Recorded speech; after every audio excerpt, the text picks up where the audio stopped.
They had us out there that particular following day that they sparring. Yeah, so we got thrown out there to spar, and we was throwing our hands and everything, but then when it came to it, the punches didn't count, and Oh yeah. but see, the thing about it is that he didn't even explain to us what the rules was. Nah. What we supposed to be doing. No. You know what I'm saying? Not at all. What we've been doing, roundhouses and front push kicks for like 5-6 days. And front flat kicks, yeah, but for like 5-6 days total, like really before we even sparred, and with no type of footwork training, with no type of sparring, none of we that. didn't know that when you spar that they're only going to count for the kicks, not the punches, and we were running our hands on them like, run it, you know what I'm saying? If your man on the floor, run that. We was running it. We was running our hands on them people, and they couldn't catch up. But we wasn't getting no points until we kicked, and then they won because they kicked 2 kicks at us because we was running them hands on us, and they kicked 2 a front push kick and maybe a sloppy roundhouse, and then they won even though we was running them hands on them. Yeah, and so what happens is that we start kicking a lot, and I realized that we're not really using our hands a lot. Time out. We asked them, what's going on? How come we didn't win? Because we were running our hands and we got a lot of shots in on the chest protector. And they were like, oh, it goes by kicks. So then we went home and we practiced kicks. All the kicks that we were taught 4 kicks. So we would learn those 4 kicks at this time. And we learned a roundhouse, front push kick, a front flat kick, and a what was the other kick? Whatever. It was another kick. That's it. Yeah. And so we did those 3 kicks with the 6 feet from the left to the right and perfected it and did 1,000 times on each foot, even more. And we came back and we was running our hands and running our feet, but we made sure we ran our feet more than our hands. And things changed, but nobody told us nothing. Nobody ever told us anything. No, nobody never told us how to, like the rules of the dojo. Whether we don't even like bowing, but no, and that's one of the reasons why we left too. But anyway, he didn't tell us about the bowing, bowing or bow out or how to line up. We understand the Chinese culture, the Korean culture, the Asian culture that you all bow. And instead of shake hands, look in the eyes and all that. I understand that. I have much respect, whatever. But what I'm saying is, if I'm supposed to bow to you and I'm only in the Bible, it tells me I'm only supposed to bow to my Creator, then I don't know what's going on that I gotta bow. But we supposed to bow before we get on the mat, bow before we get off, bow to the master, bow to the flag, bow to the front, bow to the back, bow to this. Bow to the side. You know what I'm saying? So we was like, what is happening? Bow 3 times right quick. 3 times and duck, duck, dip, dip, hop. Yeah. So we was like, what? But so while we locked up and thinking we learning stuff, you know what I'm saying? We're actually getting better, and we're actually getting better than a lot of upper belts, and a lot of upper belts had pinpointed us out to want to spar us and everything. We're getting more clean and trained and technical. We're getting more disciplined in our own form of what we wanted to learn or what we thought we were learning. You understand what I'm saying? We thought we were learning martial arts and the 15 or 16 martial arts that this particular place said that they were teaching. Yeah, because it's supposed to help us defend ourselves on the streets also, which we did learn techniques that was baloney. Should teach us how to maneuver a knife out of someone's hand, a gun, and things like that. But in actuality, if you're going slow motion and you're not going real time at me, of course I can take the knife or the gun out your hand and smack it out your hand and pop it out your hand and pop your wrist and do all this and hem you up. Yeah, and plus, it's got to be real time. And plus, with all the locks and stuff, you don't do the locks like if a lot of the locks that the people show you, it would not work in a real situation when somebody's showing full resistance. Like if they're stronger than you and you're a female and you're trying to get a 6-foot man, you're not going to be able to do that unless you like bust him in his nose so it can break the bridge of his nose, so he got to worry about that while you grabbing his hand to hemp him up.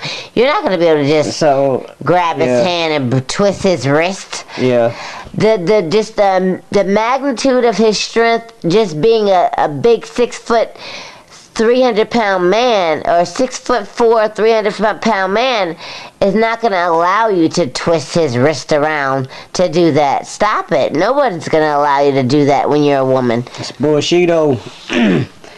But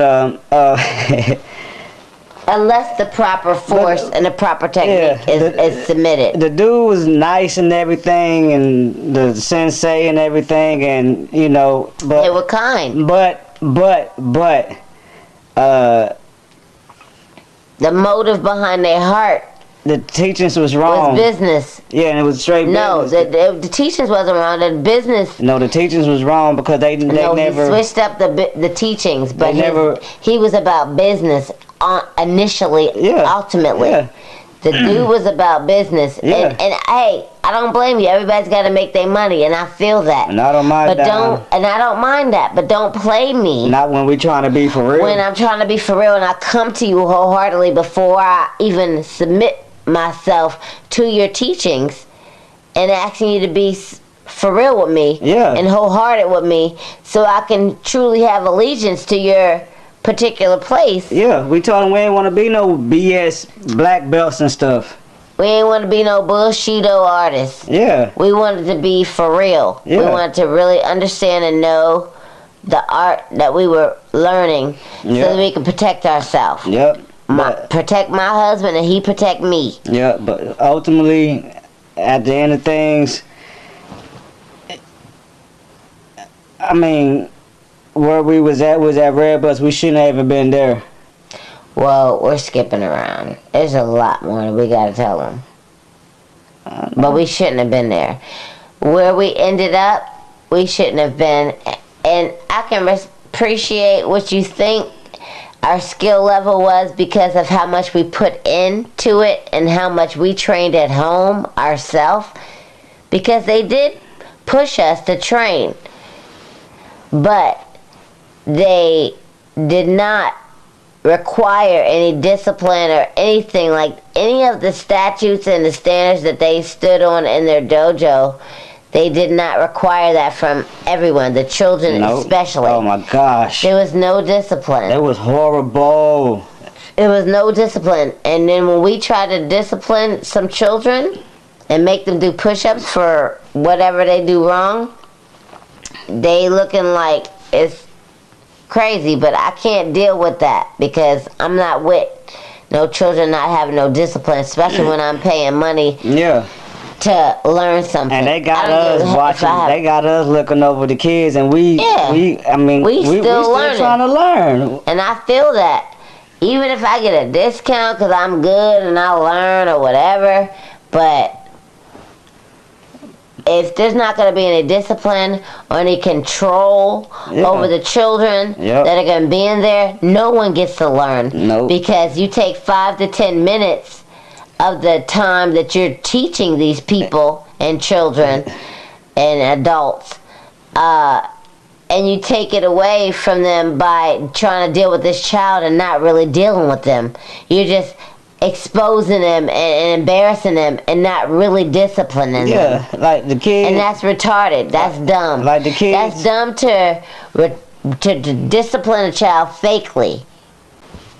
The kids, they didn't even know how to line up correctly. It like took them 5 to 10 minutes just to line up right, and I don't know how long a lot of these kids went that they just didn't know how to line up. They continuously talked while they was in lineup. they like always left the mat to go talk to the parents. You know what It I'm was saying? no discipline. None. Period. People couldn't do push-ups. They got kids that was brown belts that couldn't do. It was 20 kids that were push-ups. black belts and whatever, what is it called, deputy black belts. Yeah. That couldn't even do legitimate push-ups to have strength to execute the proper technique that you need to do to be efficient in 6 different martial arts. Yeah. To be a black belt in. Yeah. That's crazy. Yeah. But this is one thing that I knew, that this guy was a businessman, because he told me that he uses taekwondo as a as a way to get people in. Then he switch over to the self-defense and things. But also, this guy he don't do tournaments. All right, and I think the last time he did a tournament, I believe that they got their butt whooped. But he tried to say they was Cobra Kai. You know, he tried to say they was Cobra Kai, but to me, I just really think that they didn't have the skill level. Like Danielson and Mr. Miyagi. They didn't have the skill level to contend with the other people. They just whooped on them because you know what? When we sparred there, it was pity patty. The first time we sparred them when we were white belts, there's no way that we should have been able to beat any type of upper level belts when we just coming in.